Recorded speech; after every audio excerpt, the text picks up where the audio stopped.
இந்த மாலை வேலை ஆராதனையிலே உங்கள் சந்திப்பதில் நான் பெருமகிழ்ச்சி அடைகிறேன். இந்த நாளிலே கர்த்தருடைய சமூகத்தில் காத்திருந்த பொழுது தேவன் பாராட்டின ஒரு இரக்கம். ஏசாயா 41 அதிகாரம் 10வது வசனம். நீ பயப்படாதே, நான் உன்னோடு இருக்கிறேன். திகையாதே, நான் உன் தேவன். நான் உன்னை பலப்படுத்தி உனக்கு சகாயம் பண்ணுவேன். என் நீதியின் வலது கரத்தினால் உன்னை தாங்குவேன். இந்த நாளிலே கர்த்தரிடத்திலிருந்து சகாயம் வருகிறதா இருக்கிறது. மனுஷன் நமக்கு என்னத்தை செய்வான்? கர்த்தரே சகாயர்.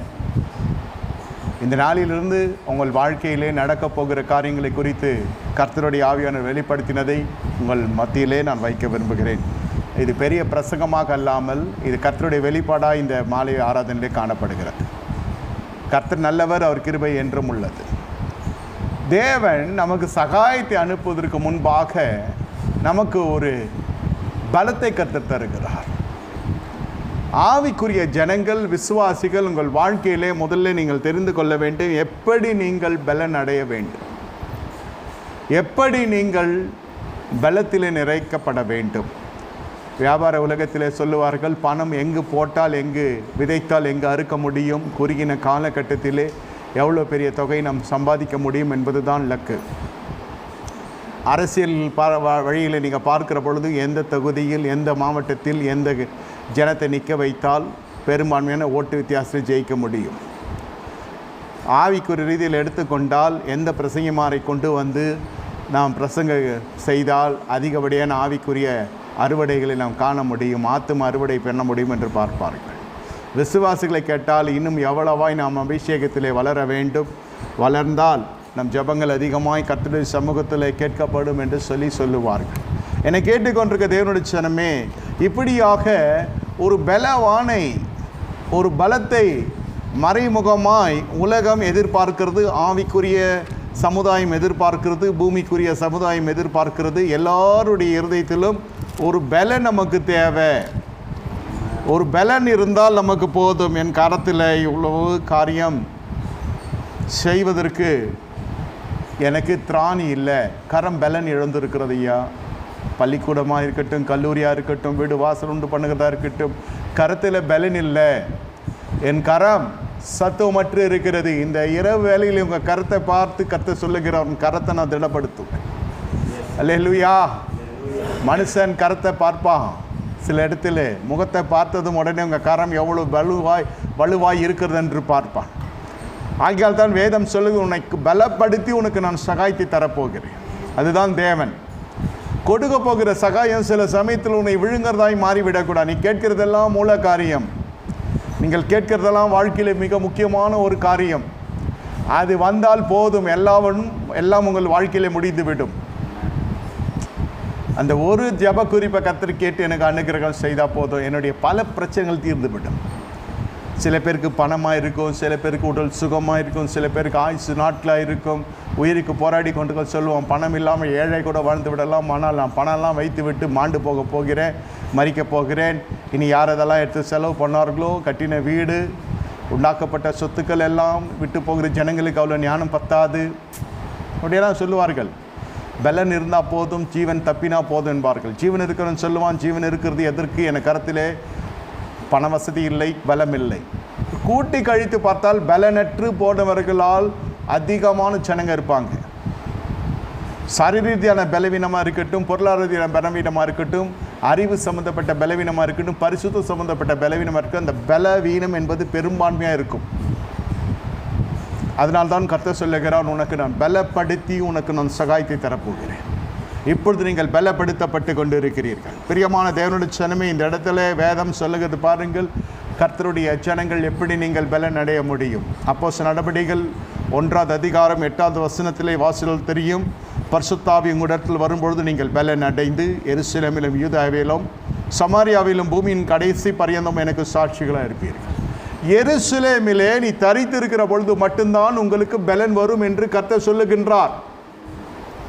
ஏன் நான் இதை சொல்லுகிறேன் என்று சொன்னால், நமக்கு தெரிய வேண்டும் நம்முடைய வாழ்க்கையில் எங்கிருந்தால் பலன் வரும், எங்கிருந்தால் பலன் போக்கும். எருசலேமிலே வந்தால் உனக்கு பலன் உண்டு. ஏனென்றால் அங்கு பரிசுத்தவான்கள் பரிசுத்தவாட்டிகள் எருசலேம் என்று சொன்னால் அந்த இடத்துல எல்லாரும் வருவார்கள். இயேசுவின் நாமம் தரிக்கப்பட்ட ஜனங்க வருவாங்க. இயேசுவினுடைய நாமத்திலே காணப்பட்ட ஜனங்கள்லாம் வருவாங்க. இயேசுவின் நாமம் உயர்த்தப்படும். ஆகியால் தான் உயிர்த்தெழுந்த பிறகு என்ன நடக்கிறது என்றால், ரோமாபுரி அரசாங்கம் இயேசுவின் நாமத்தை குறித்து பிரசங்கிக்கிறவர்களுக்கு தண்டனை விதிக்கும்படி சட்டம் பிறப்பிக்கப்பட்டது. அவர் நாமத்தை குறித்து பேசுகிற எவனும் சிறைச்சாலைக்குள்ளே தள்ளப்படுவான். நாமத்தை பயன்படுத்தவே கூடாது. ஏனென்றால் இயேசு மரித்து போய்விட்டார். ஒரு தலைவர் மரித்து போய்விட்டார். சீடர்கள் சிதறடிக்கப்பட்டார்கள். இப்படித்தான் ரோமாபுரி அரசாங்கம் செய்திகளை பிறப்பித்துக் கொண்டிருக்கிறது. ஆனால் அவர் உயிர்த்தெழுந்தார். அவர் உயிர்த்தெழுந்த பிறகு பரிசுத்தாவின் வருகின்றார். இவைகள் எல்லாம் ஆவிக்குரிய கண்ணோட்டத்தில் நமக்கு காணப்படுகிற வெளிப்பாடுகள். ஆனால் எருசலேமில் இருக்கிறது கூடாத காரியமாக இருக்கிறது என்று விசுவாசிகளுக்கு. நீங்கள் பலன் பெற்றாதான், பலப்படுத்தப்பட்டாதான் சகாயம் கொடுக்கிற பொழுது நீ விழுந்து போகாமல் இருப்பாய். சில சமயத்தில் பெறப்போகிற ஆசீர்வாதம் அந்த ஒரு நாள் கர்த்தருடைய சமூகத்தில் அழுது புலம்பி பெறுகிற ஆசீர்வாதம். நான் பல காரியங்களை சொல்லி கொண்டு போக முடியும் சாட்சியாக. உயிருக்கு போராடி கொண்டு ஒரு மனுஷன் தற்கொலை செய்து கொள்ள வேண்டும் என்று சொல்லி எத்தனிக்கிற வேலையிலே கைப்பிரதி கிடைக்கப்பட்டது. இது உண்மையான சாட்சி. இது அந்த கைப்பிரதியை பார்க்கிற பொழுது நானும் இருக்கிறேன், என் மகளும் அந்த கைப்பிரதியிலே அந்த வருஷத்தில் அச்சிடப்பட்டது. எந்த வருஷம் அச்சிடப்படாத அளவுக்கு ஒரு நல்ல கிளாஸி பேம்ப்ளெட்டை போட கத்த கிருபை செய்தார். அது இந்த மனுஷன் கட்டளை பார்த்து இந்த கூட்டத்துக்கு போய் முடித்து நாம் மாய்த்து கொள்ளலான்னு நினைத்த மனுஷன் இந்த கூட்டத்தில் சந்திக்கப்பட்டு உயிர் பெற்றான். உயிர் பெற்றதும் எருசலேமுக்கு வரவில்லை. வாழ்க்கை சின்னாபின்னமாய் போய் சீரழிந்து சிரிப்பா சிரித்து கடைசியிலே அந்த ஜீவன் பறிபோடப்படாமல் இன்று தத்தளிப்பின் பாத்திரம் கையில் காணப்பட்டு கொண்டிருக்கிறது. ஏன் எருசலேமுக்கு வருகிறது இல்லை? எருசலேம் என்றால் என்ன? பரிசுத்த பட்டணம். முதல்ல உங்களுக்கு பரிசுத்தத்துக்கு ஒப்பு கொடுங்க. நம்மால் பரிசுத்தமாக இருக்க முடியாது, அது உண்மைதான். ஆனால் நம்மை பரிசுத்தப்படுத்துகிற தேவன் ஒருவர் உண்டு.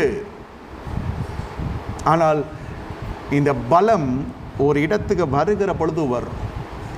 அந்த இடத்திலிருந்து பெறுகிற பலம் அந்த இடத்தில் கொடுக்கப்படுகிற சத்துவத்தின் மூலம் அது நிலைத்து நிற்கிறதும் நிர்மூலமாகதும் உங்கள் கருத்தில் இருக்கிறது.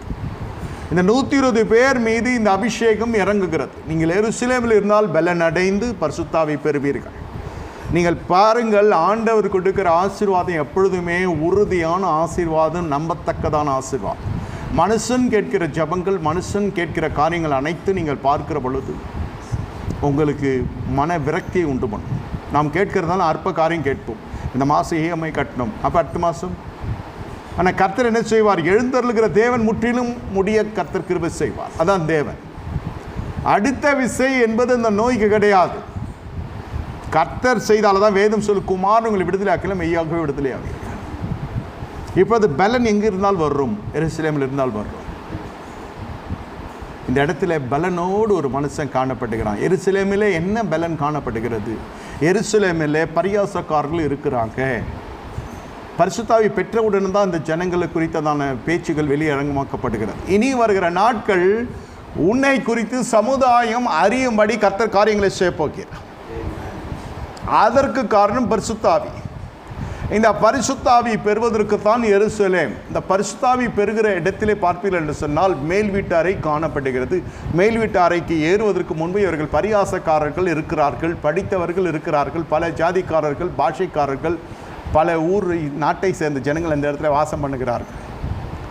பல கலாச்சாரம் கொண்ட ஜனங்கள் அந்த இடத்தை சுற்றி இருக்கிறார்கள். ஒரு பெரும் சத்தம் வருகிறது, அக்கினிமயமான நாவுகள் வருகிறது. அவர்கள் அந்நிய பாஷையில் பேச ஆரம்பிக்கிறாங்க. பிரியமான தேவனுடைய ஜனமே, இந்த 120 பேருக்கு கர்த்தர் கொடுக்கிற ஆசீர்வாதம் வானத்துக்கும் பூமிக்கு நடுவில் அந்த கூடாரம் காணப்படுகிறது. மேல்வீடு என்று சொன்னால் அதான். மாம்சத்துக்கும் இல்லை, உலகத்துக்கும் இல்லை, பிசாசுக்கும் இல்லை. கர்த்தருக்காய் காத்திருக்கிறேன். போதகனும் இல்லை, மெய்ப்பனும் இல்லை, அப்போஸ்தலனும் சுவிசேஷங்களும் இல்லை, எந்த தலைமைத்துவம் இல்லை. ஆதியும் அந்தவுமாகிய தேவனுடைய வார்த்தைக்கு அவர்கள் காத்திருக்கிறார்கள். பல பாஷைக்காரர்கள் அமர்ந்து கொண்டிருக்கிறார்கள். பல விதமான கலாச்சாரம் கொண்ட ஜனங்களை அமர்ந்து கொண்டிருக்கிறார்கள். மேல் வீட்டு அறைக்கு வருவதற்கு முன்பு பல சவால்களை அவர்கள் சந்திக்க வேண்டியதாக இருக்கிறது. ஏன் அங்கு போகிறீர்கள் என்று சொன்னால் போதும், உள்ளே போட்டு விடுவாங்க. அவர்கள் வாயை மூடி கொண்டிருக்கிறாங்க, பேசாமல் இருக்கிறாங்க. ஆனால் ஆவியானவர் வருகிற பொழுது அந்த நாவின் கட்டுகள் அவிழ்க்கப்படுகிறது. பேசினா பேச வேண்டியது வரும். இயேசுவின் நாமத்தை குறித்து பேசுகிறதாக நினைத்து என்னை உள்ளே தள்ளிவிடுவாங்க. இந்த பயம் இருக்கலாம். அதே சமயத்தில் தேவ சமூகத்தில் என்ன பேசுவது என்றும் தெரியவில்லை. பக்கத்தில் இருக்கிற வேறு பாஷைக்காரன், வேறு கலாச்சாரக்காரன், வேறு இனத்தான், வேறு இனங்களெல்லாம் சேர்கிற இடம்தான் எருசலேம். இது கடைசியில் என்னவாய் மாறுகிறது என்று கேட்டால், எல்லாம் பல பாஷைக்காரர்கள், பல ஜாதிக்காரர்கள், பல பழக்க வழக்கம் உடையவர்கள் எல்லாரும் சேர்ந்து கர்த்தருடைய நாமத்தில் அவர்கள் பரிசுத்த ஜாதியை மாற்றப்படுகிறார்கள். அதான் கடைசி நாட்டிலே தேவனுடைய ஆவியானவர் வருகிற பொழுது நாம் என்ன விதமான பின்னணியில் காணப்பட்டாலும் நாம் பரிசுத்த ஜாதியை கர்த்தரால் மாற்றப்படுகிறோம். என்ன ஜாதி என்று யாராவது கேட்டால் நீங்கள் பரிசுத்த ஜாதியாக இருக்கிறீர்கள். அது தேவனால் உண்டாக்கப்படுகிற ஒரு பரிசுத்தம். இந்த சுத்திகரிப்பு திரளான ஜனங்களுக்கு வரவில்லை. அதுதான் வருத்தம். ஓசன்னா ஓசனா என்று இயேசுவின் பின்னால் போன ஜனங்கள் போரைகளெல்லாம் போட்டு இயேசுவை வரவேற்கிறாங்க. கன்றுக்குட்டியின் மீது இருக்கிற இயேசுவை பார்க்க விரும்பினார்கள். ஆனால் இப்பொழுதோ சிலுவையில் அறையப்பட்ட இயேசுவை காண்டார்கள், கண்களால் கண்டார்கள். அவர் மரணத்தை பார்த்தாங்க, அவர் உயிர் தெழுதை அவர்கள் பார்க்க முடியவில்லை. கல்லறை திறக்கப்பட்டிருக்கிறது, அவர் அங்கே இல்லை. அரசு புதுசாக பேசப்பட்டு கொண்டிருக்கிறது. ஆனால் மேல் வீட்டு அறை என்றால் பயம். காரணம், நம்மை சுற்றிலும் இருக்கிற உலகத்தின் ஆவி நம்மை அப்படியே அச்சப்படுத்தி வைத்திருக்கிறது. தேவ சமூகத்துக்கு மட்டும் வர முடியாது, மற்ற எல்லா இடத்துக்கும் போக முடியும். யார் இதை கண்ட்ரோல் பண்ணுறா? யார் இதை கட்டுப்படுத்தி கொண்டு வைத்திருக்கிறாங்க? உலகத்தின் ஆவி மனுஷருடைய இதயத்தை ஆண்டு கொண்டு இருக்கிறது. அதன் பிறகு கர்த்தர் அந்த தடைகளை உடைத்து கர்த்தர் தம்மை நம்புகிறவர்கள், தம்மை விசுவாசிகளை கர்த்தர் கொண்டு வருகிறார். அதான் வேதம் சொல்லுகிறது, ரட்சிக்கப்பட்டவரை கர்த்தர் அனுதினம் சபையிலே சேர்த்து கொண்டு இருக்கிறார். என்னை கேட்டுக்கொண்டிருக்க தேவனுடைய ஜனமே, இப்பொழுது பரிசுத்தாவை பெரும்படி வந்திருக்கிற ஜனங்கள் பரிசுத்தாவை முன்ன பின்ன அறியவில்லை. பெற்ற பிறகு என்ன நடக்கிறது? அவர்களை குறித்த செய்தி வெளியரங்கமாக்கப்படுகிறது. பாருங்கள், பரிசுத்தாய் பெறுகிற பொழுது, இயேசு பரிசுத்தாய் பெறுகிற வரைக்கும் அவரை குறித்து ஒரு கூட்ட ஜனங்கள் அந்த குடும்பத்தார் அறிந்திருப்பார்கள். ஒருவேளை இந்த 12 வயதில் பேசப்பட்ட பேச்சுகளை கேட்டு அந்த வேத பாரர்கள் ஒன்றி பார்த்திருப்பார்கள். ஆனால் அபிஷேகம் பண்ணப்பட்ட உடனே அந்த பட்டணமே அறிகிற அளவிற்கு கர்த்தருடைய செய்கை, பிதாவினுடைய செய்கை அவருடைய வாழ்க்கையிலே வருகிறது. நீங்கள் அந்த அபிஷேகத்தை பெறுகிற பொழுது உன் பெயர் பெருமைப்படுத்தப்படும் என்று கர்த்தர் சொல்லுகிறார். உன்னை கீர்த்தியும் புகழ்ச்சியுமாய் மாற செய்வேன். இந்த அபிஷேகம் நிந்தையின் வழியை கடந்து செல்லலாம். இந்த அபிஷேகத்தை நீ காத்து கொள்ளுகிற பொழுது, அவமானத்தின் வழியை கடந்து சென்றாலும் நீ அந்த அபிஷேகத்தை காத்து கொள்ளுகிற பொழுது உன்னுடைய வாழ்க்கை என்னவாய் மாறும் என்று கேட்டால், எல்லாவற்றுக்கும் எல்லாமாய் இருக்கிற தேவனாய் கர்த்தர் உனக்காக யாவையும் செய்து முடிக்கிறதை நீ காணப்போகின்றாய். 1 சாமுவேல் 17வது அதிகாரத்தில் நீங்கள் பாருங்கள், அந்த அபிஷேகத்தை பெறுகிற பொழுது இந்த தாவீதினுடைய நிலைமை வித்தியாசமாக இருக்கிறது. தகப்பனும் மறந்து போனான், இனஜன பந்துக்கள் எல்லாம் மறந்து போய் விட்டார்கள். இது ஒரு வேண்டா வெறுப்பாய் இந்த பிள்ளை இந்த இடத்துல காணப்பட்டு கொண்டு இருக்கிறது. ஒருவேளை உங்கள் வாழ்க்கையில் அப்படிப்பட்ட கடந்து செல்லுகிற சூழ்நிலை இருக்கலாம். சாமுவேல் தைல குப்பியோடு வருகிறார். கர்த்தருடைய நடத்தின்படி முதலில் பார்க்கிற பொழுது, அந்த பிள்ளையாண்டானை பார்க்கிற பொழுது நினைத்து விட்டார், அவர் இராணுவத்தில் வேலை செய்கிறார், கட்டாயம் கர்த்தரோட தான் சந்திப்பார் என்று மனுஷ ரீதியாக நினைத்தார் சாமுவேல். ஏன்னா ஆள் ஹைட்டு வெயிட்டு, ஏற்கனவே அந்த அரசாங்கத்தோடு கூட ஒரு தொடர்பு, பதவியில் வேறு இருக்கிற மனுஷன். ஆனால் ஆண்டவர் சொல்லுகிறார், இவன் அல்ல. பாருங்க, தோற்றங்கள் வித்தியாசமாக இருக்கும். தோற்றத்தை வைத்து தான் உலகம் மொழியும் விழியும் பார்க்கும். உங்களை பார்க்கிற கண்ணோட்டத்தில் தான் அவன் பேச்சதே ஆரம்பிக்கும். உங்கள் தோற்றம் அவ்வளோ பெரிய காரியத்தை கொடுக்கிறது. இதுதான் உலகத்தினுடைய பார்வை. தேவன் அந்த தோற்றத்தை உருவாக்க வல்லவராய் இருக்கிறார். அபிஷேகம் உங்களுக்கு ஒரு தோற்றத்தை மாற்றி அமைக்கக்கூடிய வல்லமை கொண்டது. அபிஷேகம் உங்கள் பலவீனத்தை மேற்கொள்ளத்தக்கதான ஒரு பலத்தை கொடுக்கக்கூடிய வல்லமை உண்டது. அந்த அபிஷேகம் தான் ஆபிரகாமை பெற்றெடுக்கும்படி கிருபை செய்தது. 100 வயதில் ஒரு மனுஷன் பிள்ளை பெற்றெடுக்க முடியுமா என்று கேட்டால் என்ன சொல்லும்? சரி, ஆபிரகாம் அப்படி.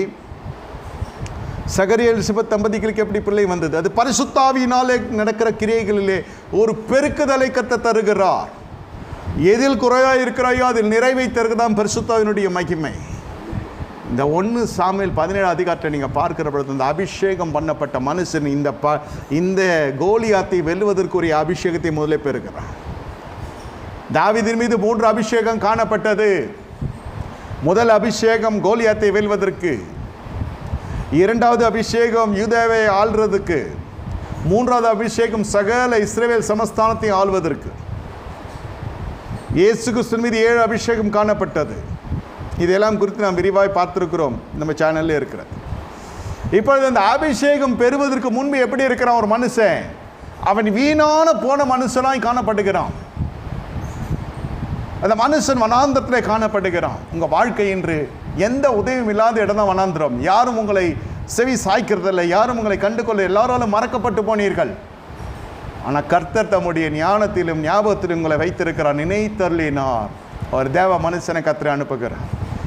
ஒவ்வொரு குடும்பத்திற்கும் அல்லது ஒவ்வொரு இனத்திற்கும் ஒவ்வொரு ஜனத்திற்கும் ஒரு ஆசாரியன் தேவை. இதனால் தான் வேதம் சொல்லுது, என் இருதயத்துக்கு ஏற்ற மெய்ப்பனை உனக்கு நான் எழும்ப பண்ணியிருக்கிறேன். காரணம் என்ன? சாமுவேல் தாவீதுக்கு தேவைப்பட்டான், சவுலுக்கு தாவீது தேவைப்படுகிறான். பாருங்க, அந்த அபிஷேகத்தை இன்னொரு மனுஷன் கொண்டு செல்ல வேண்டியதாக இருக்கிறது அந்த காலத்தில். இப்பொழுது அந்த அபிஷேகம் பெறுவதற்கு யோவான் ஸ்நானகன் ஞானஸ்நானம் கொடுக்க வேண்டியதாக இருக்குது. இயேசு கிறிஸ்துவுக்கு அபிஷேகத்தை பிதாவாகி தேவன் தருகிறார். அதுக்கு முன்பு ஞானஸ்நானம் அடிப்படையாக காணப்படுகிறது. அதை கொடுப்பதற்கு ஒரு மனுஷன் தேவைப்படுகிறான்.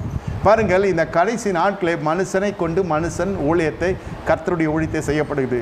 ஒரு தோகையோடு ஒரு தேவதூதன் வருகிறது இல்லை, வரலாம், தரிசனத்தில் வரலாம்.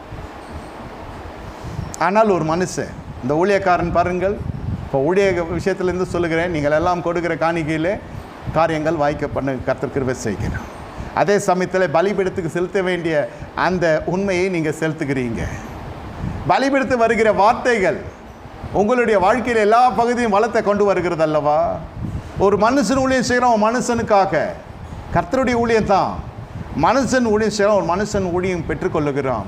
அந்த ஊழியக்காரனுக்கு அவன் காணிகள் செலுத்துகிறான். இப்படியாக ஒருவருக்கு ஒருவர், யாரும் இதில் பெரியவர்கள் இல்லை, யாரும் இதில் சிறியவர்கள் இல்லை. ஆனால் வேதம் சொல்லு, இது சிறியவர்களுக்கு எதை செய்துள்ளது எனக்கே செய்தீர்கள். ஒரு தீர்க்கதரிசிக்கு என்று நீங்கள் ஒரு கலசம் தண்ணீர் கொடுத்தால் உன்னுடைய பலனை அடையாமல் போவதில்லை. சிறியவருக்கு எதை செய்தீர்களோ அது எனக்கே செய்தீர்கள். ஏன் அதை சொல்லுகிறேன் என்றால், அந்த தைல குப்பியோடு போன சாமுவேலுடைய கண்களுக்கும் ஒரு மனுஷன், பகட்டாக இருக்கிற மனுஷன் தான் தேவைப்படுவான் என்று நினைக்க தோன்றுகிறது அந்த காலத்தில். ஆனால் கர்த்தரை தெரிந்து கொள்ளுதலோ வனாந்திரத்தில் இருக்கிற மனுஷன் தான் தேவை. எல்லாம் இருக்கப்பட்டவன் இடத்திலே போய் கர்த்தர் தன்னுடைய ஊழியத்தை ஸ்தாபிக்கிறது இல்லை. எத்தனையோ கிறிஸ்துவ குடும்பங்கள், எத்தனையோ பிள்ளைகள் கருவிலிருந்தே கர்த்தருக்கென்று வயிற்றிலே கை வைத்து செபித்து பிள்ளை பிரசவித்தவர்களெல்லாம் எனக்கு தெரியும்.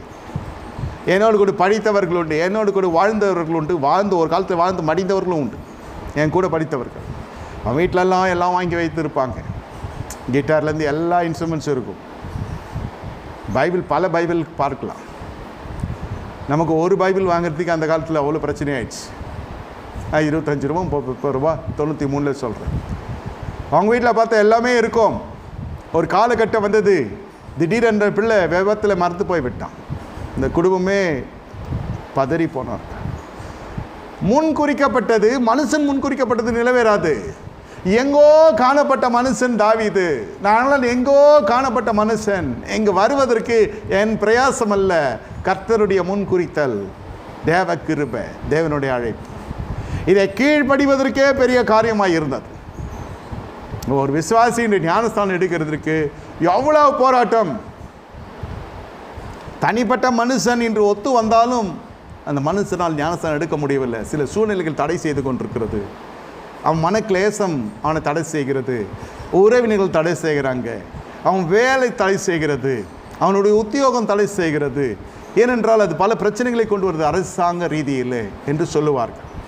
எல்லாம் மேற்கொண்டு வருகிற பொழுது தான் கர்த்தர் பார்க்கிறார், பரிசுத்தாவினுடைய அபிஷேகத்தை தருகிறார். இந்த மனுஷன் வனாந்திரத்தில் கூப்பிட்டு அனுப்பினே வருகிறான். கர்த்தர் அவனை அபிஷேகிக்கின்றார். ஒரு அல்லேலூயா சொல்லுங்க. இந்த அபிஷேகம் எதற்கு? நீ பாடுவதற்கு அல்ல, நீ துதிப்பதற்கு, வீட்டு ஜபங்களுக்கு அல்ல. நீ அபிஷேகம் செய்யப்படுவது எதற்கென்றால் அந்நிய நுகத்தை முறிப்பதற்கு. நன்றாக புரிந்து கொள்ள, தேவசாயில் அற்றதை அழிப்பதற்கு. தேவசாயில் அற்றது என்னவென்று உங்களுக்கு தெரியும். புற ஜாதிகள் சொல்லலாம், உங்கள் வாழ்க்கையில் இடம் கொடுக்கக்கூடாத காரியங்க. இந்த வனாந்தரத்தில் என்ன செய்கிறான்? அந்த மனுஷன் அபிஷேகத்தை பெற்று போன உடனே இந்த மனுஷனுக்கு உள்ளே ஒரு பிரச்சனை வருகிறது. என்ன பிரச்சனை? மிருகங்களோடு மிருகமாய் இந்த மனுஷன் வாழ்க்கை நடத்தி கொண்டிருக்கிறான். அப்பொழுது அந்த ஆடுகளை மேய்க்கிற ஒரு வேலை செய்து கொண்டிருக்கிறான். அந்த ஆடுகளுக்கு என்று கொஞ்சம் ஆடுகள் தான் இருக்கிறது. தாவீதிடத்தில் இருந்தது கொஞ்சம் ஆடுகள். அந்த கொஞ்சம் ஆடுகளை எடுப்பதற்கு ஒரு விசை கரடி வருகிறது, ஒரு விசை சிங்கம் வருகிறது. இந்த அபிஷேகம் என்ன செய்யும் என்றால், எதிர்க்கிற எதிராளியுடைய தோற்றத்தை கண்டு பயப்படாது. நம்மை அழைத்த தேவனுக்கு உண்மையாக இருக்க வேண்டும் என்று செய்யும். அதான் அபிஷேகம் பெற்ற இருதயம். இரவிலும் உண்மையாக இருக்கும், பகலிலும் உண்மையாக இருக்கும். ஒரே குறிக்கோள் என்னவென்றால், என்னை அழைத்த தேவனுக்கு நான் உண்மையாக இருக்க வேண்டும். நிறைய பேர் சொல்லாங்க, நான் தேவனிடத்தில் அன்பாக இருக்கிறேன். அது அவர்களுடைய காரியம். உண்மையாக இருக்கும்படி தான் இந்த அபிஷேகம் உனக்கு கொடுக்கப்படுகிறது. அந்த அபிஷேகத்தோடு கூட உண்மையின் எண்ணம் வருகிற பொழுது இன்னும் அந்த அபிஷேகத்தினுடைய கிருபையும் வல்லமையும் பெருகும், பலன் பெருகும். நீங்கள் பலன் அடைவீர்கள். அந்நிய பாஷை மட்டும் உனக்கு அபிஷேகம் அல்ல, அந்நிய பாஷையை பெற்று போகிறது மட்டுமல்ல, அதன் பிறகு அதை காத்து கொள்வதற்கு உண்மை வேண்டும், தேவ சமூகம் வேண்டும், சத்தியம் வேண்டும். என்னை கேட்டுக்கொண்டிருக்க தேவனுடைய ஜனமே, இது ஒரு வழியாய் முடிந்து விடுகிறது. வனாந்திரத்தில் போகாத அபிஷேகம் பண்ணப்பட்டவர்கள் வனாந்திர வாழ்க்கையின் வழியே வராமல் எந்த விதமான சாகசமும் எந்த விதமான ஆச்சரியப்படுகிற காரியங்களும் ஒரு வாழ்க்கையில் நடக்காது. நான் பிறந்ததே வனாந்திரம், நம்ம பிறந்த நாள் முதல் கொண்டு இப்படி இருக்கிறது. ஐயா, நீ வனாந்திரத்தில் இருக்கிறாய். வனாந்திரத்தில் கர்த்தரை தெரிந்து கொண்டார். இது மரணத்துக்குரிய இடம் இல்லை, மரணத்தை மேற்கொள்வதற்குரிய இடம். அபிஷேகம் பெற்ற உடனே ஆண்டவர் ஆகிய இயேசு கிறிஸ்து வனாந்திரத்தில் நடத்தப்படுகிறார். காரணம் என்ன? வனாந்திரத்தின் அனுபவத்தின் வழியே ஒரு பிள்ளை கடந்து செல்ல வேண்டும், தேவ பிள்ளை கடந்து செல்ல வேண்டும். இல்லாவிட்டால் அந்த பிள்ளை பலன் அடையாது. வனாந்திரத்தில் ஆறுகளை அவாந்திர வழிகளையும் உண்டாக்குற கர்த்தரை இல்லாததில் இருக்கலாய் அழைக்கிற தேவனாய் கர்த்தர் இந்த இரு வேளை சொல்லுகிறார். வனாந்திரத்தில் எதுவுமே கிடைக்காது, பற்றாக்குறை இருக்கும், எல்லாம் பற்றாக்குறையாக இருக்கும். ஆனால் அது உனக்கு ஒரு பயிற்சி சாலையாய், பாடசாலையை கர்த்தர் நியமித்த இடமாய் இருக்கிறது.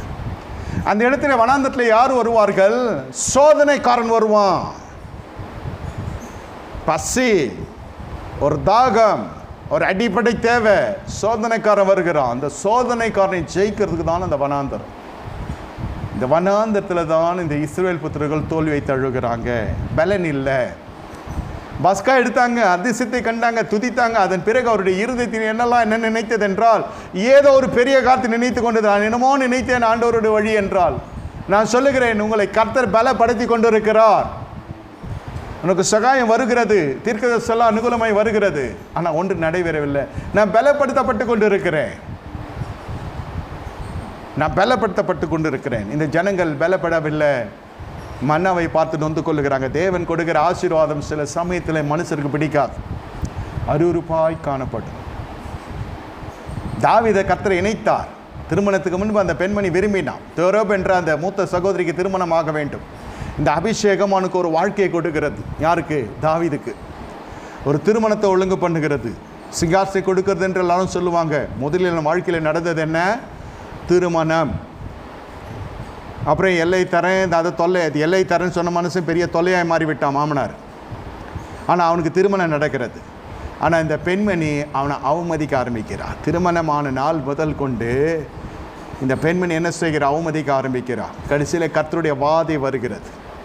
1 நாளாகவும் 14 அதிகாரம் கடைசி வசனத்தில் வாசிக்க, உடன்படிக்கை பெட்டி எடுக்கிற பொழுது அவள் அவமதிக்கிறாள். எழுத்தின்படி எழுதப்பட்டிருக்கிறது. ஆனால் அதுக்கு முன்னமே தகப்பன் பட்சத்திலேயே அவள் இருந்து கொண்டிருக்கிறாள். ஆசைப்பட்டா இந்த மனிதனை திருமணம் செய்ய வேண்டும் என்று. அதன் பிறகு இந்த மனிதனை அவள் சரி ரீதியில் அறியவே இல்லை, தகப்பனோடே இருந்து விடுகிறாள்.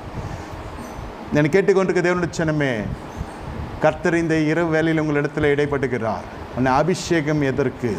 பிறரை கனப்படுத்துவதற்கு. ஒரு அபிஷேகம் பண்ணப்பட்ட தலைமைத்துவத்தில் காணப்பட வேண்டும் என்று சொன்னால் நீ கனப்படுத்த தெரிந்திருக்க வேண்டும். இது அவமதிக்கிறார். அது அவமதிப்பு என்றால் சொல்ல வேண்டியதே இல்லை. மனைவி அவமதிக்கிறது எப்படி அவமதிப்பான்? விசுவாசி எப்படி அவமதிப்பான்? சக விசுவாசிகளுக்குள்ள விசுவாசி எப்படி அவமதிக்கப்படுவார்கள்? இதெல்லாம் உங்களுக்கு தெரியும். ஆனால் அவமதிப்பு என்பது உனக்கு கதவுகள் மூடுவதற்குரிய காரியம். எதையும் அவமதிக்கிறீங்க, யாரையும் அவமதிக்கிறீங்க, யாரையும் அற்பமாக எண்ணுகிறீங்க. இந்த அபிஷேகம் பெற்ற பிறகு இந்த குணாதிசயம் இருக்கும் என்றால் இந்த இரவு வேலையை எடுத்து போட்டு விடுங்க.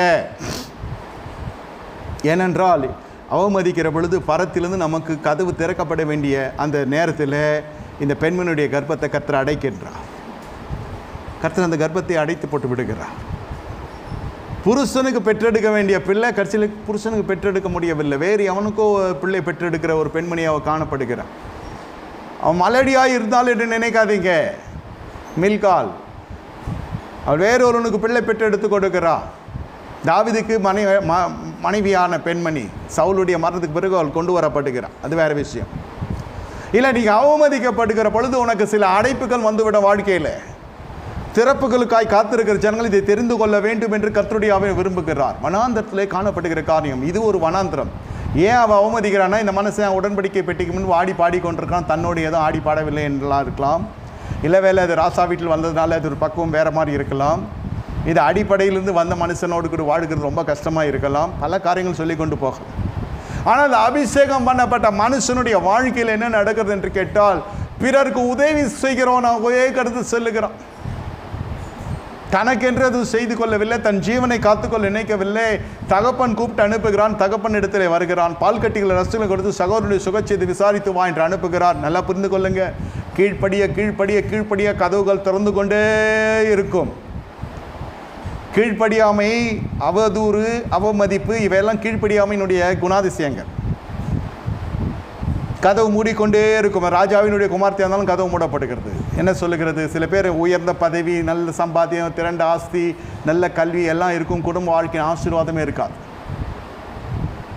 நீங்கள் பார்த்துருப்பீங்க. காரணம் என்ன? அவமதிப்பு இருதயத்தின் ஆழத்தில் இருக்கிறது. ஒன்று புருஷனை அவமதிப்பா, இல்லை புருஷன் வீட்டாரை அவமதிப்பா, இல்லை இந்த மனுஷனும் புருஷனை மனைவியே அவமதிப்பான், அப்படின்னா மனைவி வீட்டாரை அவமதிப்பான். இப்போ என்ன நடக்கும் என்றால் இருதயத்தின் கதவு மூடிவிடும். இந்த இடத்துல இதெல்லாம் நடக்கிறது. ஆனால் தாவீதின் மீது இருந்த அபிஷேகத்துக்கும் சிம்சோன் மீது இருக்கிற அபிஷேகத்துக்கும் நிறைய வித்தியாசம் இருக்கிறது. ரெண்டு பேருமே அபிஷேகம் பண்ணப்பட்டவர்கள். அபிஷேகம் பண்ணப்பட்ட மனுஷர்களுடைய வாழ்க்கையில் ஏன் தோல்விகள் வருகிறது என்று கேட்பார்கள். அதையெல்லாம் புரிந்து கொள்கிற அளவிற்கு ஒரு தேவ ஞானம் கிரியேட் செய்ய வேண்டும். தேவ ஞானத்துக்கு மேலே காணப்படுகிற பரிசுத்தாவின் கனிகளுக்கு மேலே மாம்சம் கிரியேட் செய்கிறது சிம்சோன் வாழ்க்கையில். சரி, திருமணமானது, பெலிஸ்த பெண்ணோடு திருமணமானது, அதே ஆயிடக்கூடாது. ஆன பிறகு என்ன செய்ய வேண்டும்? எப்படி நடந்து கொள்ள வேண்டும்? இந்த மனுஷனுக்கு நிலத்தை தருகிறேன் என்று சொல்லுகிறான், ஆட்சியிலே பாதி தருகிறேன் என்று சொல்லுகிறான். தரவில்லை, உண்மையிலே தரவில்லை. ஐயா, அதிகாரி ஆக்குகிறான். அதிபதி ஆக்குவது தான் உடன்படிக்கை இல்லையா? அறிவிப்பு என்ன? ராசாவினுடைய எல்லையிலே பாதி அரசு தருகிறேன், ராஜ்யபாரத்திலே பாதி தருகிறேன், மகளையும் தருகிறேன், அப்புறம் பொன் வெள்ளியெல்லாம் வேறு வேறு விஷயம். இங்கே ராஜ்யபாரத்தில் பாதி தருகிறேன் என்று தரவில்லை. 1000 பேருக்கு அதிபதி ஆக்கி நுனித்தோலை, பெலிஸ்தர நுனித்தோலை கேட்டு அனுப்புகிறான். அங்கே போய் செத்து தோலன்னு அரசியல் சூழ்ச்சி. அதையும் ஜெயித்து எடுத்துக்கொண்டு வருகிறான் தாவீது.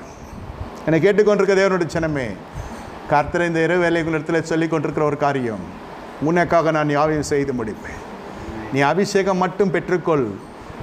உன்னை எவ்வளவு அடிமையாய் நினைக்க ஜனங்கள் நினைத்தாலும், அடிமைப்படுத்த நினைத்தாலும், உன்னுடைய அழிவுக்கு காத்து கொண்டிருந்தாலும், கர்த்தர் அதிலிருந்து ஒரு துவக்கத்தை உண்டு பண்ண வல்லவராக இருக்கிறார். எந்த மனுஷனுடைய முடிவை காண விரும்புகிறானோ அந்த மனுஷனுடைய முடிவை நீ காண்பாய். இது நான் சந்தோஷமாய் சொல்ல நினைக்க வேண்டாம். அந்த அபிஷேகத்தினுடைய மகிமை மேன்மைக்காக சொல்லுகிறேன். உன் அபிஷேகம் நுகத்தடிகளை முறிக்கும். அபிஷேகம் பெரிய காரியம் செய்யும். ஆனால் ஆரம்பத்தில் பார்த்தால் அந்த அபிஷேகம் என்ன நிர்பந்திக்கிறது? கீழ்ப்படிதல் நிர்பந்திக்கிறது. இங்கே தகப்பனுக்கும் மகனுக்கும் நல்ல உறவு இருக்கிறது. அங்கு தகப்பன் தாய்க்கு இந்த பிள்ளை ஒரு வித்தியாசமான தோற்றத்தில் வந்து ஒரு காரியத்தை சொல்லுகிறது. தாய் தகப்பன் சொல்லுகிறான், இஸ்ரவேலுக்குள்ள ஒரு குமாரத்தை இல்லை என்று கேட்கிறார்கள். இல்லை, அவள் தான் எனக்கு பிடித்திருக்கிறது, கண்களுக்கு பிரியமாக இருக்கிறார். சரி, திருமணமாச்சு. இங்கே ஒரு திருமணம் நடக்கிறது. அவன் சொன்னதை செய்யவே இல்லை. யார்? சவுல் ராஜா. தாவீது என்ன செய்திருப்பான்? மாம்ச ரீதியில் இருந்தா இதுக்கு மேலே இது ஒர்க் அவுட் ஆகாது, நம்ம வேற பார்த்து கொள்ளலாம். ராஜாவாக இருக்கட்டும், எதிராக இருக்கட்டும், ராஜ்யபாரம் தந்தால் மீதியெல்லாம் நான் பார்த்துக்கொள்வேன். ராஜ்யபாரம் தரவில்லை, என்ன அதிகாரியாக வைக்கிறான். சொல்லப்பட்ட அறிவிப்பு என்ன? ராஜ்யபாரம் தருகிறேன் என்று சொன்னான். பாதி கடைசியில் பார்த்தால் இப்படி நடக்கிறது. சரிப்பட்டு வராது. இது எல்லாம் எதுவும் சொல்லவில்லை. அவன் என்ன சொன்னாரோ அந்தபடி செய்ய ஆரம்பிக்கிறான். கொஞ்ச காரியத்தில் உண்மையாக இருக்கிறான். கர்த்தரவனுக்கு ஜெயத்தின் மீது வர வர வர தாவீது பலத்தான், சவுல் அவனை கண்டு பயந்தான் என்று வேதத்தில் வாசிக்கிறோம். அபிஷேகம் எந்த ஆட்சேபனைகளையும் முறிக்கும். நாம் எதற்கும் முகம் சுளிக்கக்கூடாது, எதையும் தவறாக எடுத்துக்கொள்ளக்கூடாது, எதையும் தரக்குறை நினைக்கக்கூடாது, எந்த ஜனத்தினத்திலும் எதிர்த்து பேசக்கூடாது. தாவீதினுடைய இருதயத்தின் ஆழத்தில் என்ன இருந்தது தெரியுமா? சவுலை குறித்து ஒரு காலத்தில் இந்த மனுஷனுடைய வாழ்க்கையில் அபிஷேகம் இருந்தது. அந்த அபிஷேகத்துக்கு நான் கனம் கொடுக்கிறேன். தேவன் அந்த மனுஷன் நம்பி அபிஷேகத்தை கொடுத்தா. மனுஷன் அபிஷேகத்தை இழந்த மனுஷன், விழுந்து போன மனுஷன் என்றெல்லாம் சொல்லவில்லை. அபிஷேகம் பண்ணப்பட்ட மனுஷனுக்கு விரோதமாக நான் கரத்தை உயர்த்துவது எப்படி, நாவை உயர்த்துவது எப்படி, பட்டயத்தை உயர்த்துவது எப்படி என்ற அடிப்படை ஆழமான ஆவிக்குரிய குணாதிசயம் கொண்டவனாக இருக்கிறான். அதுதான் பலன். இது அப்படி இல்லை. அபிஷேகம் இருக்கிறது, என்னை வஞ்சித்துட்டாங்க, என்னை ஏமாற்றிட்டாங்க, இனி இந்த பெண்ணோடு நான் வாழ முடியாது, இந்த பெண்ணோடு வாழ்கிறதான் இதான் நஷ்டம் அடைவேன், இவர்களை பழி வாங்க வேண்டும், இவர்களை இதை செய்ய வேண்டாம், அதை செய்ய வேண்டும். பாருங்கள், அபிஷேகம் பண்ணப்பட்டவனே வஞ்சித்தானா? நீங்கள் அபிஷேகம் பண்ணப்பட்டீர்கள் என்றால் சில காரியங்களை இழப்பு உன் வாழ்க்கையில் வந்து தான் ஆகும். உயிர் இழப்பு வராது. வர வேண்டிய பதவி தள்ளி போகும், கொடுக்க வேண்டிய சொத்துக்கள் தள்ளி கொடுப்பான், இல்லை கொடுக்காமே போயிடுவான். ஆனால் கர்த்தர் நம் கருத்தை உயர்த்த வல்லவராக இருக்கிறார். அவன் தரானோ இல்லையோ, என் கையின் பிரயாசத்தை கர்த்தர் ஆசீர்வதித்தால் அது கோடிகள் ஐயா. அவன் கொடுக்கறது சில லட்சங்களாக இருக்கும். உனக்கு கர்த்தர் பெரிய ஆசீர்வாதத்தை வைத்திருக்கிறார். அதான் அபிஷேகம் பண்ணப்பட்ட மனநிலையும் ஒன்று உருவாகணும். இதுவரை அபிஷேகம் பண்ணல, நம் மனநிலை வேறு விதமாக இருக்கிறது. இப்போ அபிஷேகம் பண்ணப்பட்டிருக்கிறோம், நாம் சுதந்திரத்தை சட்ட ரீதியில் சந்திப்போம் என்றால் இங்கே கொஞ்சம் பிரச்சனை ஆகிவிடும். இது வேத வசனத்தின் அடிப்படையில் நான் சொல்லி கொடுத்து கொண்டிருக்கிறேன். சொன்னதை செய்யலை என் மாமியார் வீட்டில். சிம்சோன் உடனே நடவடிக்கை எடுத்துட்டார். என்ன எடுத்துட்டாரு? இனி இந்த பெண்ணோடு வாழ்வது முடியாது ஐயா, இது பொல்லாத குடும்பமாக இருக்கிறது. கோபித்து கொள்ளுகிறான், வெளியேறி விடுகிறான், திரும்பி வருகிறான். அதற்குள் சிம்சோனுக்கு இன்னும் கோபம் மூட்டுகிற அளவுக்கு ஒரு சூழ்நிலை நடக்கிறது. என்ன நடக்கிறது? மனைவி வேறொனுக்கு மனைவியை கொடுக்கப்பட்டு தகப்பன் வெளில இந்த காவல் காத்து கொண்டிருக்கான். அது கலாச்சாரம், பெலிஸ்த கலாச்சாரம். அப்படி முதல்ல போகிறது இஸ்ரேலின் கலாச்சாரமா? திருமணமாகி 7 நாட்களுக்குள்ளே நீ கோபித்து கொண்டு மனைவி விட்டு விட்டு வருகிறது இஸ்ரேலிலே எங்கே எழுதப்பட்டிருக்கிறது? முதல்ல நம்ம கர்த்தருடைய வார்த்தையை மீறி விடுகிறோம். அது சத்துருக்களுக்கு இன்னும் கொள்ளையாடின பொருளாய் நாம் காணப்பட்டு விடுகிறோம். உங்கள் ஒவ்வொரு கீழ்ப்படியாமையும் பிசாசுக்கும் உன்னுடைய கூட்டாளிகளுக்கும் மிகப்பெரிய வாசலை திறக்கிறதா இருக்குது. சட்ட ரீதியாக உனக்குள்ளே புகுந்து உன்னுடைய ஆசீர்வாதத்தை அதம் பண்ணி சூறையாடி விடுவார்கள். தேவ சபை எச்சரிக்கையாயிரு. அபிஷேகம் பண்ணப்பட்டதும் அந்நிய பாஷைக்கும் ஆராதனைக்கும் துதிக்கும் பாடலுக்கும் மட்டும் என்று நினைத்தால் உனக்கு ஐயோ. அபிஷேகம் பண்ணப்பட்டதும் உங்களுடைய குணாதிசயங்களிலே கொஞ்சம் செப் பண்ணிடுங்க. அதுக்கு தான் உபவாசத்துக்கு வரும்படி நிர்பந்திக்கிறது. இந்த உபவாசத்தினாலும் ஜபத்தினாலும் அல்லாமல் இந்த ஜாதி பிசாசை நீ மேற்கொள்ள முடியாது. சில மாம்ச ரீதியான சுபாவ கிளைகள் உபவாசித்து தான் நீங்கள் கட்டுப்பாட்டுக்குள் கொண்டு வர முடியும். உங்கள் சுபாவ கிளைகள் தான் உங்களுக்கு விசுவாசிக்கு சொல்லுகிறேன். அவிசுவாசிக்கு ஜபம் ஜபம் ஜபம், விசுவாசம் வேற, அந்த பிரச்சனை வேற இருப்பான், அதோடு அவன் போய்விடுவான். விசுவாசி அப்படி அல்ல. உங்கள் வாழ்க்கையிலே சுபாவ கிளைகள் உங்களை அஸ்திபார போட வைக்கிறது. ஆவிக்குரிய வாழ்க்கையில் அந்த சுபாவ கிளைகள் மறுபடியும் என்ன செய்கிறது? ஆழமாய் போய் கனி கொடுக்க வைக்கிறது. அப்படி கிறிஸ்துவின் சாயல் உனக்குள்ளே தரிக்கப்படுகிறது. இப்பொழுது அபிஷேகம் வருகிறது. எப்படி இருக்கும் வாழ்க்கையில்? பலத்தின் மீது மகா பலம் வருகிறது. இங்கே அபிஷேகம் இருக்கிறது, கனிகளும் கிடையாது, சுபாவமும் பொல்லாத சுபாவம். சிம்சோனுக்கு சொல்கிறேன். அதன் பிறகு கோவம் தணிக்கிறது. வெள்ளாட்டுக்குட்டியோடு இவர் திரும்ப வருகிறார் மனைவியை பார்க்க. சரி, நான் என்ன பிரயோஜனம்? நீங்கள் உலக பிரகாரம் பொருளாதாரத்தை நீங்கள் குறிக்கோளாக இருப்பீர்கள் என்றால் உங்கள் சுபாவத்தை இழந்து விடுவீங்க. உங்கள் சுபாவத்திலே முதல்ல கவனம் செலுத்துங்க. ரட்சிக்கப்பட்டிருக்கிறோம், ஞானஸ்நானம் எடுத்திருக்கிறோம். இந்த மனுஷன் என்னை ஏசி விட்டால் நான் எப்படி அவனுக்கு மறு உத்தரவு கொடுப்பது என்று கேட்டால் மௌன மொழி தான் அதுக்கு மறு உத்தரவு. அப்படி தான் நாம் அதுக்கு மறு உத்தரவு கொடுக்க வேண்டுமே தவிர அவன் பேசினான் என்றால் நானும் சரமறையாக பேசினா அப்புறம் என்ன இருக்கிற வித்தியாசம்? யாரை கனவீனப்படுத்துகிறோம்? கர்த்தரையும் அபிஷேகத்தையும் தேவ சமூகத்தையும். அப்பொழுது அங்கே ஒரு முகம் இங்கே ஒரு முகம் இருந்தால் அவ்வளோதான், தேவ சாயல் இருக்காது. சிம்சன் போல தான் போய் பட்டணத்தின் கதவை தூக்குகிறான், பராக்கிரமத்தை காட்டுகிறான். படுப்பதற்கு வேசியை தெரிந்து கொள்ளுகிற வேசினுடைய வீட்டுக்கு வழி நடத்தப்படுகிறது இந்த செய்கை. கோபம் கோபம் வேதம் சொல்லுது, சூரியன் அஸ்தமிப்பதற்குள்ளும் கோரம் தனியாக கடவுது. ஏன்னா பராத்தில் கோபம் தான் எங்கே போவோம் மனுஷன் தெரியும். ஆணுடைய மூளை எப்பொழுதுமே நிர்வாணத்தை விரும்பும், பெண்ணுடைய மூளை நிர்வாணத்தை அங்கீகரிக்காது. ஆணுக்கு பெண்ணுக்கு இருக்க வித்தியாசத்தை சொல்லுகிறேன்.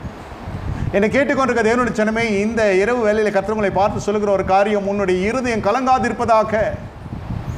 உன் கூடையை கர்த்தர் ஆசீர்வதிக்க வேண்டும். உன் சுபாவங்களை மாற்றிக்கொள். உன் பழி வாங்குற எண்ணங்கள் எல்லாம் விட்டு விடுங்க. குடும்பத்தை உடைத்துக் கொள்வது எளிது, கட்டி எழுப்பது கஷ்டம். அபிஷேகம் பண்ணப்பட்டது ஒரு மனுஷன் குடும்பத்தை உடைக்கிறான் என்றால் அவனுடைய சுபாவ கிளைகள் இன்னும் ஜென்ம சுபா இருக்கிறது, இன்னும் பழிவாங்கிற என்ன இருக்கிறது, இன்னும் பகைமை காணப்பட்டு கொண்டிருக்கிறது. இது திருவிருந்தும் செல்லாது. திருவிருந்து என்னவாய் மாறும்? இது பெரிய பிரச்சனையாக மாறிவிடும். 1 கொரிந்தியர் 11 வாசிக்கிறதை போல திருவிருந்து பொல்லாப்பை கொடுக்கிறதாக காணப்படும். ஆசீர்வாதம் அப்படியே சாபமாக மாறிவிடும். திருவிருந்து அப்படியே பலம் போய் பலவீனத்துக்குள்ளும் நித்திரைக்குள்ளும் நடத்தி விடும். நித்திரைனா தூக்கம் இல்லை, கர்த்தருக்குள் நித்திரை அடைந்து விடுகிறார்கள். சிலர் பலவீனப்படுகிறார்கள். 1 கொரிந்தியர் 11 சொல்லுகிறது. ஏனையா இந்த பிரச்சனை? சுபாவ கிளைகளை மாற்றிக்கொள்ள முடியாதா? சௌக்கியமும் சௌகரியமான வாழ்க்கை, ஆரோக்கியம் நிறைந்த வாழ்க்கையிலே வாழ முடியாதா? சரீரத்தில் பலன் இருக்கிறபடினால் நீங்கள் சண்டை போட்டு கோபம் கொண்டு 2இல் 1 பார்த்து தான் ஆக வேண்டுமா? தேவனுடைய அபிஷேகம் நேரே ஆலயத்துக்கு நடத்தப்பட வேண்டிய மனுஷன் அபிஷேகம் பண்ணப்பட்டு எங்கே போகணும்? வேசினுடைய வீட்டுக்கு போகிறோம். மறுபடியும் பெலிஸ்த வேசி இல்லை, பெலிஸ்தர்களை இவன் ஒரு விஷயமாய் எடுத்து விட்டான் மனசில். நான் எவ்வளோ பெரிய பராக்கிரமசாலி, என்னிடத்தில் இவர்கள் விளையாடுகிறார்கள் என்றால் இவர்கள் எவ்வளோ பெரிய ஜனங்க, இவர்களை இப்போ 2 1 காட்டுகிறேன், நான் யார் என்று அவர்களை காட்டட்டும். கடைசியில் ஒன்றும் இல்லாமல் போனதான் மிச்சம். ஒவ்வொரு அவயமாய் பழுதடைய ஆரம்பிக்கிறது. சத்ரு ஆள ஆரம்பிக்கிறான். தலை மயிர் போகிறது. அதுதான் பராக்கிரமாய் அவனுக்கு காணப்பட்டது. அந்த தீட்டு கடிக்கவில்லை. செத்த மிருகத்தை தொட்ட பொழுதே ஆட்டம் கொடுக்க ஆரம்பிக்கிறது. பிரியமான தேவனுடைய ஜனமே, செத்த கிரியையில் நீங்கள் ஈடுபடுகிற பொழுது உன் அபிஷேகத்தின் பலத்தை இழப்பாய். கலாத்திலே வாசிக்கிறோம், எபிரேயரில் வாசிக்கிறோம். செத்த கிரியை என்ன, எந்த பாவத்தை இட்டு கர்த்தர் எழுதி கொண்டு வந்தாரோ அதே காரியத்துக்குள் மறுபடியும் போகத்தக்க ஒரு சூழ்நிலை பிசாசு உருவாக்குவான். அதற்கு மனுஷன் அதற்குரிய சந்தர்ப்பத்தை சாதகமாக்கி கொள்ளுவான். நான் எதுவும் பண்ணலை, இது மாதிரி ஆச்சு. முதல்ல போக்கையிலும் வருகையிலும் ஆசீர்வதிக்கப்பட்டிருக்க வேண்டும். நீ எங்கே போய் கொண்டிருக்கிறாய்? திராட்சை தோட்டத்துக்கு அருகிலே போய் கொண்டிருக்கிறாய். அது தள்ளப்பட்ட இடம் அல்லவா உனக்கு? திராட்சை சம்மந்தப்பட்ட எந்த காற்றை புசிக்கக்கூடாது. நீங்கள் பாருங்கள், அபிஷேகம் பண்ணப்பட்டிருக்கலாம், அங்கு அலைய மாட்டாங்க. கர்த்தருடைய அலைச்சல் வழியை நடத்தவில்லை என்பதல்ல, அமெரிக்கும் பலமாய் இருப்பார்கள். அதனுடைய பொருள் என்னவென்றால், அவர் சமூகம் அவருக்கு முன்பு போனால்தான் அன்னார் கடந்து செல்வார்கள். கர்த்தர் நடத்தினால்தான். கர்த்தர் நடத்தாவிட்டால் அதே இடத்துல இருப்பாங்க. அபிஷேகம் பண்ணப்பட்டவருடைய நடைகளை நான் சொல்லுகிறேன். சுபாவை கிளைகள் அடுத்தது பேச்சு, ஞானம், இதெல்லாம் கூறிய விதத்தில் வரும். ஆனால் வெளிலேருந்து பார்த்து சொல்லுவாங்க, இது அபிஷேகம் பண்ணப்பட்டவர், அந்த அபிஷேகம் அவர்களை நடத்துகிறது. நல்லது, ஆனால் அதுக்கு படிக்கட்டுகள் உண்டு. I am talking about layers of anointing. வழி நடத்துதல் இதுதான். சுபாவை கிளைகள் அவன் கற்றுக்கிறான், கூச்சல் போட்டுக்கிறான், எல்லாம் போட்டு முடியட்டும், நம்ம பொறுமையாக இருப்போம்.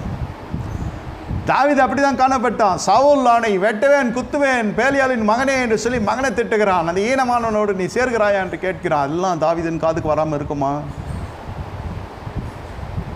யோசித்து பாருங்க, தாவீதின் காதுக்கு வராமல் இருந்திருக்குமா? என்னையா அப்படி சொன்னான் என்று சொல்லவில்லை. கோலியாத்தை கிழித்து போட்டவனுக்கு சவுல் என்ற கிழவன் எம்மாத்திரம். அந்த பகுதியிலே அவன் பயணப்படவில்லை. அபிஷேகம் பண்ணப்பட்டவருக்கு விரோதமாய் நாவை உயர்த்துவது எப்படி? சரி, அது அபிஷேகம் பண்ணப்பட்ட இது பெலிஸ்தர்கள் சத்துருக்கள் அல்லவா? அதை உறவாக்கிட்டல்ல, உறவு என்று உருவாக்கி விட்டது. அதன் பிறகு மனைவியாவது தக்க வைத்து கொண்டிருக்கலாம், முடியல. சரி, அதோடு பொழிஞ்சது நம்முடைய வாழ்க்கையாவது பரிசுத்தப்படுத்திக் கொள்ளலான்னு என்றால் திரும்பி வந்திருக்கலாம். மறுபடியும் வேசியினுடைய வீட்டுக்கு போய் அவர்களை பழி வாங்குவதற்கு அவன் மடியில் படுத்து அவன் என்ன கேட்கிறா பாருங்க, உன் பலன் எதனால் வருகிறது? இப்போ புரிகிறதா பலன் எங்கு வருகிறது என்று, எது கர்த்தர் பலப்படுத்துகிறார் என்று? அந்த பலம் படுத்துகிற அந்த பக்குவத்திலே அந்த கவனம், பலத்தின் மீது கவனம் செலுத்தாதபடியினால் தான் வேசி வீடு வரப்போகிறது. வேசியினுடைய மடி நன்றாக இருக்கிறது. வேசி என்ன செய்கின்றார்? அவளை நயம் பண்ணி அவனிடத்திலே வார்த்தையை வாங்குகிறார். உங்கள் ரகசியங்கள் எல்லாம் போகிறதுக்கு காரணம் என்ன? உதடு தான். சாதாரண விஷயம். உங்கள் விஷயத்தை உங்களால் காத்துக்கொள்ள முடியல, மற்ற விஷயத்தை எப்படி காத்துக்கொள்வீர்கள் என்ற அளவுக்கு அந்த அபிஷேகம் பண்ணப்பட்டவனுடைய வாய் மிக எச்சரிக்கையாய் கருதப்பட வேண்டிய ஒரு அவயம். ஒரு விஷயம் காதுக்கு வருகிறது, அது என்னோடு போய்விட வேண்டும். எனக்கு தெரியாதா? அவ்வளோதான், என் ஊழியமே அட்டுழியமாய் மாறிவிடும் என்று அர்த்தம். இது சத்தியம் ஐயா. இது கடைசியில் போய் என்ன செய்கிறது? அவன் பொய் சொல்லுகிறான். என்கிட்ட பொய் சொன்னாய், அவர் போய் அவனுக்கு வேவுக்காரியாக இருக்கிறா. இங்கேருந்து செய்திகள்லாம் சேகரித்து சத்துருகளுக்கு கொடுக்குறா. நீங்கள் இந்த வாட்ஸ்அப்பில் மாற்ற கேஸுங்க எத்தனை இருக்குது தெரியுமா? நீதிமன்றத்தில் விவாகரத்தில் வர்றது அநேக சாட்சிகள் இல்லை, ஆனால் வாட்ஸ்அப்பு. உன் கையில் இருக்கிற ஃபோனே உனக்கு எதிரியாக மாறி விடுகிறது. ஃபோன் இல்லை, உன் மனசுக்குள்ளே இருக்கிற காழ்ப்புணர்ச்சி, துணையின் மீது இருக்கிற காழ்ப்புணர்ச்சி, அதை அற்பமாக எண்ணுகிறபடினால் வேறு ஒரு இடத்துக்கு நாடி தேடி ஓடுகிறது. இதெல்லாம் அபிஷேகம் பண்ணப்பட்ட பிறகு நடந்த காரியம் சிம்சோனுக்கு. அநேக சிம்சோன்கள் தான் இருக்கிறார்கள். தாவீதை போல் இருக்க ஆசை, ஆனால் தாவீதை போல் இருக்க முடியவில்லை. ஏன் தாவீதை போல் இருக்க முடியவில்லைன்னா, இங்கே சகிப்புத்தன்மை நிர்பந்திக்கப்படுகிறது, இங்கே பரிசுத்தாவின் கனிகள் நிர்பந்திக்கப்படுகிறது. சங்கீதம் எழுதுகிறார், சுரமண்டலம் வாசிக்கின்றார், பல கிருபைகள் தாவீதுக்கு இருக்கிறது. இது அப்படி இல்லை. சிம்சோன் எடுத்தன் கழுத்தின் என்று பட்டணத்தின் கதவுகளை பிடுங்கி போட ஆயத்தம். பட்டின ஜனங்கள் எல்லாம் சூறையாட ஆயத்தம். இங்கு சத்துருக்களை மட்டும்தான் கர்த்தருடைய ஆவியானவர் நடந்துகிறபடியே இவன் யுத்தம் செய்து கொண்டிருக்கிறான் தாவீது. அதனால தான் எல்லாருக்கும் பயம் வருகிறது. தாவீதை குறித்த பயம் சகல தேசத்தின் மீது வரும்படி கர்த்தர் கிருபை செய்கிறான். ஒரே மனுஷன் மீது இருக்கிற அபிஷேகத்தை சொல்லுகிறேன். நீங்கள் வேறு அபிஷேகத்தை மட்டும்தான் பார்க்குறீங்க. அபிஷேகத்துக்குள் காணப்படுகிற அலுவலை நீங்கள் பார்க்கறது இல்லை. அலுவலகத்தை you are unaware about the office of the anointing. அதுக்குள் இருக்கிற ஒரு அலுவலகம், ஒரு அபிஷேகம் கிரியை செய்வதற்கு நீங்கள் பலத்தை சார்ந்து கொள்ள வேண்டும். என்ன பலம்? தேவ பலம். தேவ பலம் எதில் வருகிறது? தரித்திருக்க வேண்டிய இடத்தில் தரித்திருக்க வேண்டும். போய் வேசினோட வீட்டுக்கு போயிட்டு வேதம் சொல்லுது வேசித்தனத்துக்கு விலகி ஓடுங்கள் என்று சொன்னால் அந்த இடத்துல போய் நாம் தெரிந்ததெல்லாம் பேசினாலாம் அந்த சில ஜபங்கள்லாம் கேட்கப்படாது. ஏதேன் தோட்டத்தில் மரத்தண்டையில் போய் ஆண்டவரே இந்த கனியை புசிக்காது இருக்கேன்னு கிருபை செய்யனால் நாம் அறிவில் குறைந்தவர்கள் முட்டாள் என்று தான் நினைப்பார் கர்த்தர். தேவன் எதை விளக்குகிறாரோ அதை விட்டு ஓடு. யோசேப்பு அதை தான் செய்தான். அபிஷேகம் பண்ணப்பட்ட மனுஷன் ஓடுகிறான் பரிசுத்தத்தை தேடி நாடி. அந்த மாதிரி ஏதாவது பழக்கம் இருக்கிறதா? அபிஷேகம் உன்னை காக்கும். ஆனால் எதிர்மறையாக ஓடுகிறான் இவன் சிம்சோன் அசுத்தத்தை தேடி. இதுக்கு நம்ம என்னதான் சொல்லுகிறது பாருங்க. கர்த்தர் பலப்படுத்தி சகாயத்தை தருகிறார். ஆனால் பெற்றுக்கொள்ளுகிற பலன் இல்லாதபடியினால் அந்த அபிஷேகம் போய்விடுகிறது என்று சொல்ல வருகிறேன். எருசலேம் தேவ சமூகம், தேவனுடைய ஆசாரியன், தேவனோட உடன்படிக்கை பெட்டி, தேவ சமூகம், பல காரியம் சொல்லிக்கொண்டே போகலாம். ஆனால் எருசலேம் வர்றதில்லை. எருசலேம் வர பழக்கம் இல்லை. எருசலேமுக்கு அந்த பக்கமே வருகிறது இல்லை. ஏன்? குத்துகிறது. உலகம் இருதயத்தில் இருக்கிறது. இச்சை உலகத்தில் இருதயத்தில் இருக்கிறது. நம் பரிசுத்தவானை போய் பார்க்கிற பொழுது குத்துகிறது. பார்த்த கோபம் வருகிறது. நான் தீர்க்க தரிசனங்களை குறித்து விமர்சிக்க தூண்டுகிறது. எப்படியோ பிசாசு அந்த தேவ சுமத்தி விட்டு இவனை வெளியே கொண்டு போய் கொண்டிருக்கிறான். அதிகாரியாமல் வேசி வீட்டுக்கு போய் அவள் மடியில் போய் படுக்க ஆரம்பிக்கிறான். கடைசியில் அவன் நயவசனிப்போடு பேசி பேசி பேசி தகவல்கள் எல்லாம் வாங்கி கொள்ளுகிறான். விலை என்ன? நீ உடுத்துகிற விலை என்ன? உன் பிள்ளைகளுக்கு எவ்வளோ செலவு செய்கிறாய்? இந்த வண்டி எவ்வளோ விலை? எவ்வளோ இஎம்ஐ கட்டுற? எப்போ லோன் முடியும்? நினைத்து கொள்ளுங்க. பெலிஸ்தாவிக்கிறே செய்து கொண்டிருக்கிறது. இப்படி யாராவது உங்களை கேட்குறாங்களா? You are not in a right track. அதனுடைய பொருள் என்னென்னா அந்த நபர் வாழ்க்கையை விட்டு எடுத்து போட்டு, அது வேசியோ வேசி இல்லையோ உங்ககிட்ட அடுத்த பிரச்சனை ஆகிடும். உங்களுக்கு ஒவ்வொரு காரியமாய் நீங்கள் உபவாசித்து ஜெபித்து பெற்றுக்கொள்கிற காரியம் வேதம் சொல்லுகிறது. மூடன் ரகசியங்களை உரைத்திருக்கிறான். ஞானம் உள்ளவர்களாய் நாம் காணப்படுகிறது அந்த அபிஷேகம், ஞானத்தின் ஆவியவர். இதெல்லாம் எருசலேமுக்கு வந்தால் தான் நடைபெறும். இதெல்லாம் தேவ சமூகத்தில் மட்டும்தான் பெற்றுக்கொள்ள முடியும். பணம் சில காரியம் செய்யவே முடியாது. அபிஷேகத்தை பணம் கொடுத்து வாங்க முடியாது. அது தேவனுடைய சாபம் தான் வரும் அப்படி நினைத்தாலே. பிரியமான தேவனுடைய ஜனமே, இந்த இரவு வேளையில் கர்த்தர் பார்த்து சொல்லுகிறார், இந்த அபிஷேகம் தாவீதை உயர்த்துகிறது, கோலியாத்தை அழிக்கிறது. முதல்ல புறச்சாதிக்கும் உனக்கும் இருக்கிற சவகாசத்தை ஐக்கியத்தை நீங்கள் நிர்மூலப்படுத்திக் கொள்ளுங்க. தேவ சாயலற்ற காரியங்கள் உங்கள் வாழ்க்கையில் வரவே கூடாது.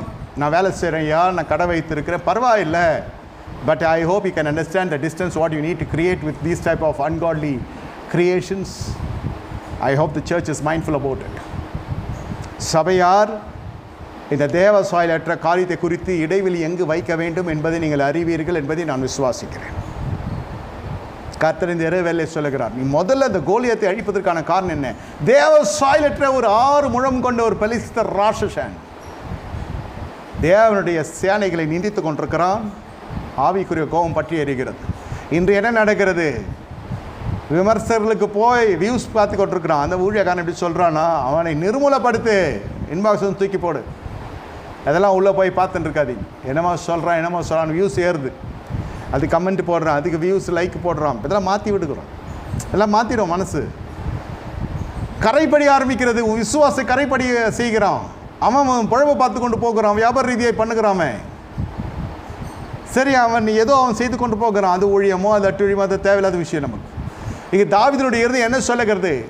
ஜீவனுள்ள தேவனுடைய சேனை நிந்திக்கிறதுக்கு விருது சேதனம் இல்லாத பெலிஸ்தர் சேனை ஏமாத்திரம் தேவ பயம் இல்லாமல் அபிஷேகம் பண்ணப்பட்ட குறித்து பாடுகிறான், அதை தூசிக்கிறான், அவனை குறித்து சேனல் போடுகிறான், அவனை குறித்து வீடியோ எடுத்து போடுகிறான்னா நம்ம எப்படி இருக்கணும்?